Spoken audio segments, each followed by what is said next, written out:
Happy to see you stopping by once again, my movie peeps. Let's talk about some movie news. Some of the things we'll be discussing here today, guys, is we have yet again them attempting to make another Tom and Jerry movie. We got the word on who's going to be playing Patrick Bateman in the American Psycho remake, as well as finding out that the Clayface movie is moving forward at DC and it possibly being part of the Matt Reeves universe. Oh, we're going to be diving into that along with so much more. So please hit that like button, subscribe if you haven't already. And well, let's just jump into the first thing. Starting off with the trailers that got revealed this week, we got our first trailer for 28 Years Later. Had a lot of you guys asking me about my opinion on this trailer, and I thought it was fantastic. This is obviously a movie a lot of horror movie fans are looking forward to because the original film, 28 Days Later with Cillian Murphy, is so well liked and is considered one of the better zombie-esque movies out there. And now we're finally going to be completing that trilogy here with 28 Years Later. The other fascinating part about this movie that some of you guys might have heard about by now is that it was shot entirely on an iPhone 15. Now, when I bring that up, people do want to bring up the photos where they have the iPhone 15, but it has 1,000 other attachments to it. And some people showing that thinks that it diminishes some of the work it took to make a movie with an iPhone 15, because I'll tell you, I feel like this is one of the first times where it feels so seamless. But either way, I hope the movie is more than just that gimmick of, look, we made a movie with an iPhone 15, and actually does deliver on something awesome. Now, I know people were going crazy of this shot of an infected person that kind of resembled Cillian Murphy. That's been debunked now, and it's a completely different actor, but you know they did it on purpose because of the resemblance. So I'm looking forward to this. Hopefully it turns out good. Are you guys excited for 28 Years Later? Another trailer that got revealed today that I think has an awesome sounding premise is a movie called Novocaine. Now, this movie stars Jack Quaid and Amber Midthunder, and it's basically about a guy who works at a bank who falls in love with his coworker. Everything seems to be going just fine until they get robbed and the coworker gets kidnapped. From here, Jack Quaid will take it upon himself to go rescue her. Now, the catch is that he was born with a condition that doesn't allow him to feel pain. This is a real condition that exists in our world, but in this movie, he's going to be using it like a superpower. So he can grab a hot pot, not feel anything, stick his hand in a fryer to get a gun, not feel that. There's even a part where he falls victim to a booby trap and he barely feels it. And so to me, this just feels like a funny action movie where they can get pretty creative with it. And although he doesn't feel a lot of pain, there's still that worry that any moment he can die because he doesn't know when he's pushed himself past his limit. I don't know. I'm looking forward to this. I thought it looked fun. What do you guys think about Novocaine? Getting on to the movie news side of things, we had Jim Carrey doing a bunch of interviews in preparation for Sonic Movie 3. And although we had been hearing that he was planning to retire and that Sonic 3 could be one of his last movies ever made, it actually doesn't look like that's going to be the case, and instead is talking about making sequels to some of his popular movies. So when talking to comicbook.com about Sonic Movie 3, he was asked about a couple of his iconic films, and when asked about doing a sequel to The Mask, he said, oh gosh, you know, it has to be the right idea. If somebody had the right idea, I guess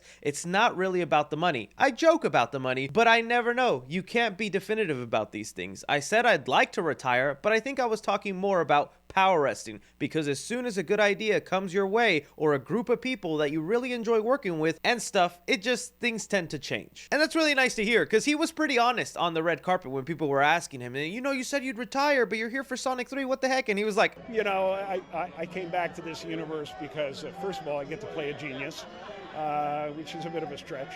You know, it's just I bought a lot of stuff and I need the money, frankly.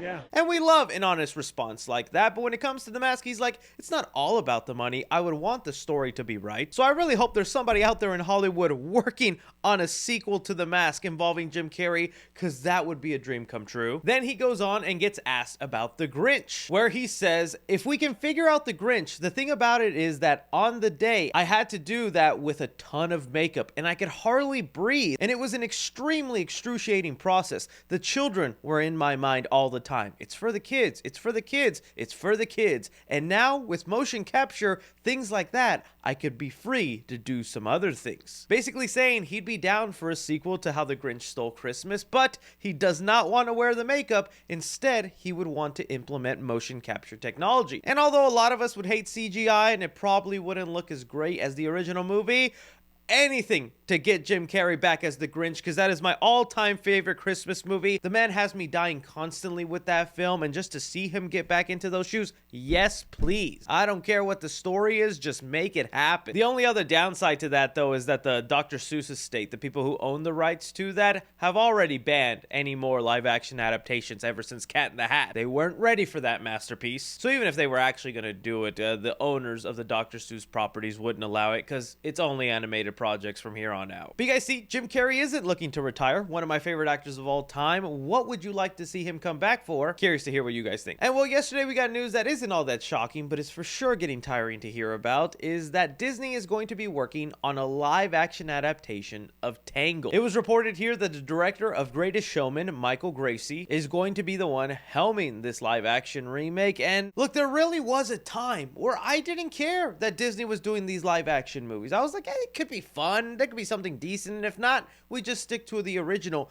But now it just feels like it's clearly become an easy cash grab of just giving the audience the same movie, just making it realistic, and it just not meeting at all to the standards of the original film. And you know, Disney's only going to continue this trend because the Mufasa movie that's coming, I don't think is going to make as big of a splash as the original Lion King film, but it should, because that's at least an original story that isn't copying or becoming a remake of a previous movie, but audiences just like the familiar. And there's a lot of like younger kids that are obsessed with the real life version of their favorite cartoon movies, so there's always going to be an audience for these things. But we'll see how it goes. Throwing it off to you guys. I know you hate it, but tell me how much you hate it. Live action Tangled, happy or mad? And well, continuing on the train of talking about remakes, we had heard for a while that they're going to be making a remake to American Psycho that is not only still popular to this day, but has a ton of funny memes I still laugh at. I really didn't think I'd be interested or excited in this, but when you told me Luca Guadagnino would be attached as director, that piqued my interest. And now we have here who's going to be playing the star, our Patrick Bateman. Austin Butler has landed the role. Now, I'm not gonna lie, that's probably pretty good casting. Austin Butler is a really good actor, but I was kind of hoping I'd be a little bit more surprised with who they decided to make Patrick Bateman. This almost feels like a very safe choice. I still think it'll be done pretty good, but I wonder if it'll even at all compare to that original film. And if they decide to modernize it, what kind of things are they gonna inject? Not too sure, but I throw it off to you guys. You see, Austin Butler landed the role of Patrick Bateman. Do you think this is a good choice, or do you think they should have gone with someone else? And well, continuing that Hollywood is just out of ideas, we have an article letting us know Warner Brothers is going to be attempting one more time to make a Tom and Jerry movie. This time around, however, it will be a fully animated movie, not going the live action CGI hybrid route. Now, I remember when that Tom and Jerry movie came out, it was around COVID and it premiered on Max, and I'm a big Tom and Jerry fan. I grew up watching a lot of those cartoons. Heck, I remember back in the Blockbuster days, I would rent episodes of Tom and Jerry just so I could watch them at home and be an early iPad kid with my cereal. The cat got the mouse, Dad. Love me some good Tom and Jerry, but they just have not been able to tell a story that is that interesting on the big screen. That last film was a major disappointment to me. And now in an animated movie, I'm willing to give it a chance. I love these two guys, but I think it's kind of hard to take them out of their 10-minute, 30-minute episode cartoon. A lot of that is because they're silent characters, and it's a lot of physical comedy. To do that for an hour and a half, you have to create other characters who are the ones who talk, and if not, you have to make Tom and Jerry talk, which is even more weird for us older fans. I know they had a movie where they did that before. We don't talk about that. So I don't know how good or bad this could end up being, but like I said, it's Tom and Jerry. I love that cartoon. I'm always down for it. So we'll see how it goes, but I would love to hear your guys' theories or ideas of what you would want the plot of a Tom and Jerry movie to be, where they remain mainly silent, but they are also the focal center characters. Next up, we have some breaking news that is happening as I was filming this side flick. It's been revealed